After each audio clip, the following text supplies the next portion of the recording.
Hello my dear guys, आपका स्वागत है मेरे YouTube channel Gautam English Empire में। उम्मीद करता हूँ कि सब आप सकुशल मंगल होंगे और अच्छे से स्टडी कर रहे होंगे, प्रिपरेशंस इंग्लिश की करें। और आज की जो क्लास है वो ग्रामर की है। रूल 31 से आज मैं शुरू कर रहा हूँ और मैंने कई वीडियो रूल 30 तक पढ़ा दिए हैं। अगर आपने उसे अच्छे से नहीं देखा है तो उसे आप जाकर ज़रूर देखें और आपको ज़रूर कुछ ना कुछ सीखने को ज़रूर मिलेगा। जो मैं खुद अपने हाथों से इन्हें लिखता हूँ, सिलेक्ट करता हूँ, ताकि आपके पास जो ऑलरेडी मेड मटेरियल है वो आपको आसानी से उपलब्ध हो जाए, कम समय में आप ज़्यादा सीखें, यही उम्मीद करता हूँ।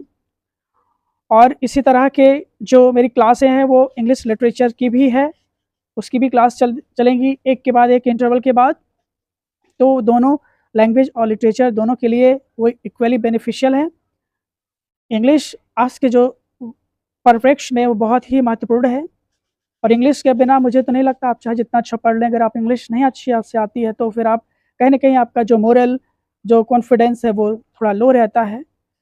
तो आप सीखते रहें कि बारीकियां जो मैं बताता हूँ उसे आप पॉइंट आउट करें, रीड करें, समझने का प्रयास करें, क्योंकि जो होता है वो बहुत सिंपल होती है। इंग्लिश से सरल कोई भाषा वर्ल्ड में नहीं है, बट इसमें थोड़ा से आपको टाइम टेकन होता है, समय देना पड़ता है पूरी शिद्दत, लगन, डेडिकेशन, डिवोशन, परजवरेंस के साथ, तो आपको बेनिफिट आपके सामने नज़र आने लग जाते हैं। तो आज का जो मेरा 31 रूल है वो बहुत ही सिंपल है, सरल है। आप समझेंगे तो आप खुद ही लगेगा कि हाँ बहुत सही क्लास है। पहला है, if the principal clause is in past tense subordinate clause will be the same. यानी कि इसमें ये बताया गया है कि यदि आपका प्रिंसिपल क्लॉज अगर पास्ट टेंस में है, यदि आपका प्रिंसिपल क्लॉज पास्ट टेंस में है तो जो आपका सब ऑर्डिनेट वाला जो क्लॉज होगा वो भी पास्ट टेंस में ही होगा। ऐसा नहीं है कि एक तरफ पास्ट में होगा तो एक तरफ फ्यूचर या प्रेजेंट होगा, तो कुछ कंडीशंस पे होगा, तो उसको मैं अगले स्टेप में आएगा मैं बताऊंगा। लेकिन अब यहाँ पे आपको सबसे पहले पहचानना है प्रिंसिपल क्लॉज और फिर आपका आता है सबऑर्डिनेट क्लॉज। तो अब यहाँ पे जो पहला जो सेंटेंस दिया हुआ है कि my brother assured me that he would buy a laptop for me, यानी कि मेरे भाई ने मुझे यह आश्वस्त कराया कि वो मेरे लिए एक लैपटॉप खरीदेंगे। तो अब यहाँ पे प्रिंसिपल जो क्लॉज होगा आपका ये होगा कि आपके भाई ने मुझे असर्ट किया, यानी कि मेरे भाई ने मुझे असर्ट किया। This is the principal clause, ये आपका मेन क्लॉज है। अब क्लॉज क्या होता है मैं बता देता हूँ।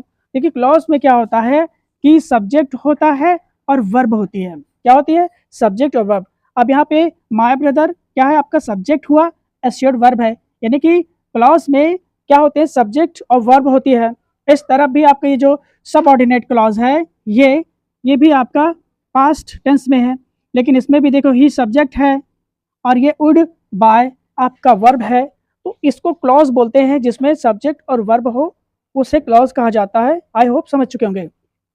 तो एक तरफ आपका प्रिंसिपल क्लॉज है और दूसरी तरफ सबऑर्डिनेट क्लॉज है। तो आप देख रहे हैं कि ये पास्ट टेंस में है। मैंने बता रखा है कि पास्ट जो टेंस होता है वर्ब की सेकेंड फॉर्म लगती तो हम पहचान जाते हैं कि वो पास्ट टेंस है। इसमें भी देखो विल का उड लगा हुआ है, विल का पास्ट होता है, उड होता है, तो आप देख रहे हैं कि ये भी पास्ट में है। तो यानी कि जब आपका प्रिंसिपल क्लॉज पास्ट टेंस में होगा तो सबऑर्डिनेट क्लॉज भी आपका पास्ट टेंस में होता है, ये समझना है। ठीक है, अब दूसरा देखते हैं। शी फेल्ड, शी फेल्ड वो असफल रही, वो असफल रही बिकॉज क्योंकि she did not work hard, उसने कड़ी मेहनत नहीं की। अब यहाँ पर देखें, यहाँ पे देखो सब्जेक्ट है, ये आपका हो गया प्रिंसिपल क्लॉज हुआ और ये आपका सबऑर्डिनेट क्लॉज हुआ। और देखा जाए ये दोनों को जोड़ रहा है तो ये कंजंक्शन हुआ, क्योंकि दोनों को क्लॉज को जोड़ रहा है तो कंजंक्शन होता है। तो देखो फेल का सेकेंड फॉर्म फेल्ड होता है। अब यहाँ पे डिड लग गया है, डू का सेकेंड फॉर्म डिड होता है। तब ये डिड लग गया है तो आप समझ जाएंगे कि वो भी आपका पास्ट है। तो आप देख रहे हैं कि ये भी आपका और ये भी दोनों आपका पास्ट टेंस में है। तो यानी कि इसमें ये बताया गया कि एग्जाम में कभी कभी पूछ लेता है she failed because she does not work hard. अगर ऐसा उसने पूछ लिया तो हम क्या करते हैं, जब हमें रूल नहीं पता होता तो हम गलत कर देते हैं। तो अगर आपको पता होगा कि जब आपका प्रिंसिपल क्लॉज पास्ट में है तो आपका सबऑर्डिनेट क्लॉज भी पास्ट में होगा। थर्ड है, I thought I could win the race, यानी कि आई थॉट का मतलब होता है मेरे विचार से, मेरे ख्याल से, या मैं सोचा, या मैंने सोचा, जैसा आप समझे उसका वैसे इसका सेंस निकलता है। तो I could win the race, मैं रेस यानी कि जो दौड़ है वो मैं जीत जाऊंगा, यानी कि उसने सोचा कि मैं रेस जीत जाऊंगा। तो देख रहे हैं ये भी आपका पास्ट टेंस है, ये भी आपका पास्ट है। ये वाला आपका प्रिंसिपल क्लॉज है, ये आपका सब ऑर्डिनेट क्लॉज है, ठीक है, क्योंकि एक दूसरे पे डिपेंड होते हैं। इसने क्या सोचा कि मैं रेस जीत जाऊंगा, ठीक है, तो ये प्रिंसिपल क्लॉज, ये आपका सबऑर्डिनेट क्लॉज है, ठीक है। फिर ही आस्क्ड मी, उसने मुझसे कहा, उसने मुझसे कहा, शी वॉज रीडिंग, वो पढ़ रही है। अब यहाँ पर देखो आस्क्ड यूज हुआ है, वो आपकी सेकेंड फॉर्म यूज हुई है, हुई कि नहीं है? आस्क का सेकेंड फॉर्म आस्क्ड होता है। अब यहाँ पर भी वॉज वर होता है, हैड होता है, तो वो भी पास्ट में होता है। तो आप देख रहे हैं कि दोनों स्थितियों में आपका पास्ट टेंस है, ठीक है। तो ये भी आपका पास्ट और ये भी आपका पास्ट। इस तरह से आप इसको समझिए कि यदि आपका जो प्रिंसिपल क्लॉज है पास्ट में है तो सबऑर्डिनेट क्लॉज भी पास्ट में होगी। मैं बार बार आपको बता रहा हूँ इस चीज को दिमाग में, ताकि आपकी बैठ जाए, आप कभी भी ना भूलें। रूल 32 में देखें, if the principal clause is an past tense but any universal truth, mathematical calculation, historical and moral guidelines, the subordinate clause will be in present tense। देखिए इस रूल में ये बताया गया है कि यदि आपका प्रिंसिपल क्लॉज आपका पास्ट टेंस में है, लेकिन अगर उसमें कोई यूनिवर्सल ट्रुथ की बात की जाए, मैथमेटिकल कैलकुलेशन की बात हो, हिस्टोरिकल बैकग्राउंड की बात हो, या फिर मोरल गाइडलाइंस की बात हो, तो आपका जो सब ऑर्डिनेट क्लॉज होता है वो होता है प्रेजेंट टेंस में होता है। ये आपको याद रखना है, ठीक है। अभी मैं एग्जांपल के द्वारा आपको क्लियर कर देता हूँ। ये बहुत एक्चुअली पूछा जाता है एग्जाम्स में, क्योंकि इसकी बारीकी ना पता होने की वजह से ऐसे बहुत से स्टूडेंट्स हैं जो गलत कर देते हैं।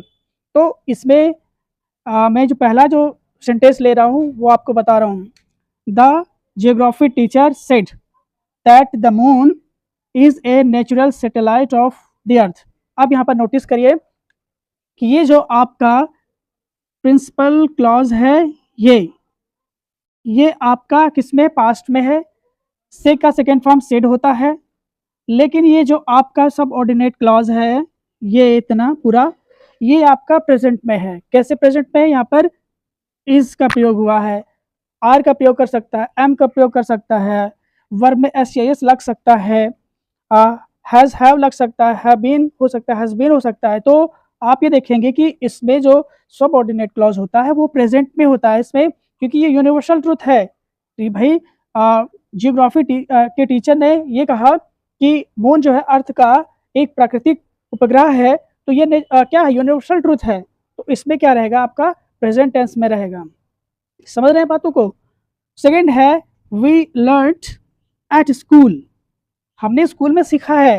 देखिए यहाँ पे लर्न का सेकंड फॉर्म लर्न होता है, और यहाँ पर देखिए honesty is the best policy, यहाँ पर देखो इसका प्रयोग हुआ है, तो इसका भी मतलब क्या हुआ, प्रेजेंट में, यानी कि एक पास्ट में है और एक प्रेजेंट में है, क्योंकि ये एक मोरल गाइडलाइंस बताई जा रही है कि जो ईमानदारी है वो एक सर्वोत्तम नीति है, मॉरलिटी की बात की जा रही है, इसलिए ये आपका प्रेजेंट टेंस में होगा। थर्ड है न्यूटन प्रूफ्ड, न्यूटन एक बहुत ही महान वैज्ञानिक हैं, ठीक है, थे नहीं हैं, क्योंकि वो हमेशा जिंदा रहते हैं, ठीक है। तो न्यूटन प्रूफ्ड, न्यूटन ने ये साबित किया, ये प्रमाणित किया कि apple falls due to gravitational force of the earth. भाई एप्पल जो है आपका गिरता, ये देखो फॉल्स है, फॉल में एस लग गया, क्योंकि एप्पल एक है तो एस लग गया तो फॉल्स हो गया, तो हम समझ जाते कि आपका प्रेजेंट है। भाई उन्होंने ये बताया कि जो एप्पल है वो धरती के गुरुत्वाकर्षण की वजह से वो फल गिरते हैं, तो उन्होंने ये प्रूफ किया है। तो ये भी एक देखा जाए क्या है, एक मैथमेटिकल कैलकुलेशन है, यूनिवर्सल ट्रूथ बताई जा रही है। तो आई होप ये चीज़ समझ में आ गई है कि एक तरफ आपका अगर पास्ट टेंस में है प्रिंसिपल क्लॉज, तो जो सबऑर्डिनेट क्लॉज होगा वो प्रेजेंट में होगा, तब जब उसमें यूनिवर्सल ट्रूथ की बात की जाए, मैथमेटिकल कैलकुलेशन, हिस्टोरिकल या मॉरल गाइडलाइंस की हो, तो उसमें हम प्रेजेंट इंडेफिनाइट टेंस का यूज़ करते हैं। आई होप ये चीज़ समझ में आई होगी। Rule 33, if than is used for comparison in subordinate clause any tense can be used. देखो इसमें ये बताया गया है कि अगर किसी सबऑर्डिनेट क्लॉज में देन का यूज़ कंपैरिजन के लिए यूज़ किया गया है तो कोई सा भी टेंस हो सकता है, वो आपका फ्यूचर भी हो सकता है, प्रेजेंट भी हो सकता है और पास्ट भी हो सकता है। ये एक्चुअली बहुत पूछ लिए जाते हैं एग्जाम्स में। ठीक है, तो ऐसे चीज़ों को देखिए समझने का तरीका मैं बताता हूँ। अब यहाँ पे दिया हुआ है कि he loved me more than he loves you. अब यहाँ पर देखिए ये जो आपका सेंटेंस है, यहाँ पर देखिए यहाँ पे कंपेरिजन किया गया है। यहाँ पर भाई यहाँ पे कंपेरिजन मोर होता है, मच मोर, और जब कंपेरेटिव डिग्री होती है तो हम देन का यूज़ करते हैं, देन का यूज़ करते हैं, देन का यूज़ करते हैं। अब यहाँ पे इस तरफ देखिए ये क्या है, ही लव्स यू, ये आपका प्रेजेंट में हो गया। तो आप एक तरफ देख रहे हैं कि पास्ट में है और एक तरफ प्रेजेंट में है।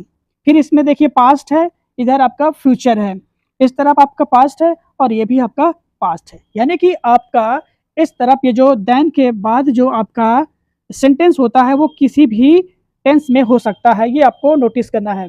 और इस तरफ वाला हमेशा पास्ट में ही होता है, ये आपको याद में रखना है। ये नहीं करना है कि he loves me more than he loves you, तो कुछ ऐसे नहीं होता है, इसका एक रूल होता है, तो इसको आपको ये समझना है। ठीक है, बात सिर्फ इसकी है, ये जो हमें देन के बाद जो यूज़ कर रहे हैं, जो हम देन के बाद यूज़ कर रहे हैं, ये आपका किसी भी टेंस में होगा। देखिए यहाँ पे दिया हुआ है लव्स, ये आपका प्रेजेंट में हुआ, यहाँ पे विल लगा हुआ है, ये आपका फ्यूचर में हुआ, यहाँ पे वर्ब की सेकेंड फॉर्म है, ये भी पास्ट में हुआ। तो यानी कि ये जो आपका देन के जो बाद वाला है वो आपका किसी भी टेंस में हो सकता है, उसमें कोई इशू नहीं है। तो आई होप ये चीज़ समझ में आई होगी। Rule 34, if an adjective clause is used in subordinate clause any tense can be used. इसमें ये देखना है कि यदि आपका एग्जेक्टिव क्लॉज दिया हो सबऑर्डिनेट क्लॉज में, तो टेंस जो हो वो किसी में भी यूज़ किया जा सकता है। जैसे अभी मैंने रूल 33 बताया, तो अभी इसमें देखेंगे वो क्लियर हो जाएगा आपका कि आपका जो एग्जेक्टिव क्लॉज है उसको आपको कैसे पहचानना है, तभी आप उसको फर्क कर पाओगे। तो पहला सेंटेंस लेते हैं कि I visited the place where I was born, यानी कि मैं ये वही प्लेस मिलने गया वेयर आई वॉज बॉर्न, जहाँ पे मैंने जन्म लिया। तो यहाँ पर देखिए ये आपका एग्जेक्टिव क्लॉज है, एग्जेक्टिव क्लॉज हुआ और ये आपका पास्ट टेंस में यूज़ हुआ, वॉज बॉर्न पास्ट टेंस में है। दूसरे वाले में है I visited the place where my friend lives, देखिए आपका प्रेजेंट में आ गया, ये आपका प्रेजेंट में हो गया। I visited the school where I will see my principal, अब यहाँ पे देखो विल का प्रयोग हुआ, यानी कि जब सबऑर्डिनेट एग्जेक्टिव है, सॉरी एग्जेक्टिव क्लॉज है, तो उसके बाद जो है हम जो यूज़ करते हैं वो कोई भी टेंस हो सकता है। इसमें देखिए पास्ट में हुआ, इसमें आपका प्रेजेंट हुआ, इसमें आपका फ्यूचर हुआ। तो इससे ये पता चलता है कि अगर एग्जेक्टिव क्लॉज है तो एग्जेक्टिव क्लॉज वाला जो सेंटेंस होता है वो किसी भी टेंस में हम यूज़ करते हैं। Rule 35, if subordinate clause is in present या future tense it can be any tense. इस रूल में ये बताया गया कि जब आपका सबऑर्डिनेट क्लॉज प्रेजेंट में हो या फिर फ्यूचर टेंस में हो, तो बाद का जो सेंटेंस है वो किसी भी टेंस का हो सकता है। ठीक है, तो आइए एग्जाम्पल्स के द्वारा समझते हैं। ही सेज, देखिए सेज का यूज हुआ, ये आपका किस में हुआ, प्रेजेंट टेंस में हुआ। ये जो आपका सबऑर्डिनेट है ये आपका किस में हुआ, प्रेजेंट में। शी विल, देखिए विल आ गया, ये आपका फ्यूचर में हुआ, ये आपका फ्यूचर में हुआ। और आई एम सेइंग, ये भी आपका प्रेजेंट में हुआ। तो देख रहे हैं कि ये आपका जो सबऑर्डिनेट क्लॉज है ये आपका फ्यूचर और प्रेजेंट टेंस में दिखा रहा है। तो जब इस तरह का जो सेंटेंस होगा वो किसी भी टेंस का हो सकता है। जैसे he says that she passed her exam, अब यहाँ पे देखिए पास्ट टेंस का यूज़ किया, वर्ब में ईडी लगा दिया तो पास्ट वर्ब सेकंड फॉर्म लग जाती है तो पास्ट टेंस हो जाता है। She will say that Seema is beautiful, तो अब यहाँ पे देखो इसका यूज़ हुआ है, तो यानी कि देख रहे हैं कि एक पास्ट हुआ, एक प्रेजेंट और इधर future. I am saying that she will spoil her the future, अब यहाँ पे देख रहे हैं कि सब में इस टेंस में तीनों में देखिए नोटिस करिए तो तीनों टेंस अलग अलग है। तो आपको ये पता चल जाता है कि जब आपका सबऑर्डिनेट क्लॉज फ्यूचर या प्रेजेंट में हो तो बाद का जो सेंटेंस होता है वो किसी भी टेंस का हो सकता है। आई होप ये क्लास आपको अच्छी लगी हुई। मिलते हैं नेक्स्ट क्लास में एक नए रूल के साथ।